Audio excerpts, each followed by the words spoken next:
nchi hii kila mtu ana nafasi na wajibu wa kuitumikia. Katika utumishi wa nchi yetu tusitegeane, kila mtu atumikie nchi yake kwa nguvu zake zote. Nimekuwa nikiyasema haya mara nyingi. Mimi hata mambo ya kugombana kivyama mimi siyapendi sana, ujinga tu. Nchi yenu moja, nchi yenu wote, mnagombana nini? Mtakuwa mashahidi. Hata nilipokuwa katibu mkuu wa chama, nikisikia mwana CCM ameongea maneno ya hovyo zidi ya upinzani, nilikuwa nakemea mara moja, kwa sababu ni ujinga tu. Kwa sababu vyama vya siasa navyo vimeundwa kwa mujibu wa katiba ya nchi. Mtu anapojiunga na chama kingine, maana yake naye anataka kutumikia nchi yake kwa njia nyingine, lakini utumishi ni utumishi.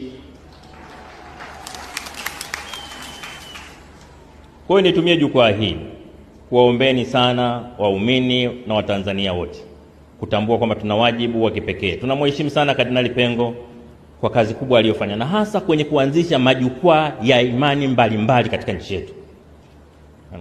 Leo tuna vyama vya imani. Leo tuna vyama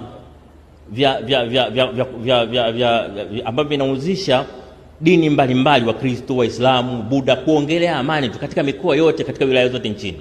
Lakini walioshiriki kuasisi jambo hili ni pamoja na Kardinali Pengo, na alisema bila aibu kwamba Wakatoliki hawawezi peke yao kufanya nchi ikawa salama. Isikilizeni hotuba aliyoongelea kuhusu Mwalimu Nyerere. Amesema maneno mazito sana, maneno ambayo yataishi miaka 100 kutoka leo. Kwa hiyo tunapomwenzi Kardinali Pengo, tunapoenzi utumishi wake, kila mtu moyoni mwake ajisikie ana wajibu na nchi yetu. Kila mtu moyoni mwake ajisikie kwamba kutumikia nchi yetu kwa uaminifu na uadilifu ni wajibu wa msingi kwa nchi yetu.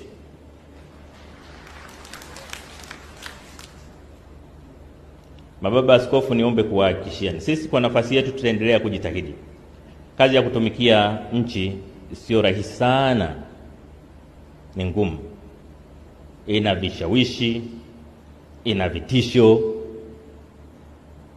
lakini ndio maana maaskofu, mapadri, mashehe wapo, ili watumishi wengine katika maeneo mengine mizigo inapoelemea, maaskofu, mashehe, mapadri wote waweke mikononi mwa Mungu.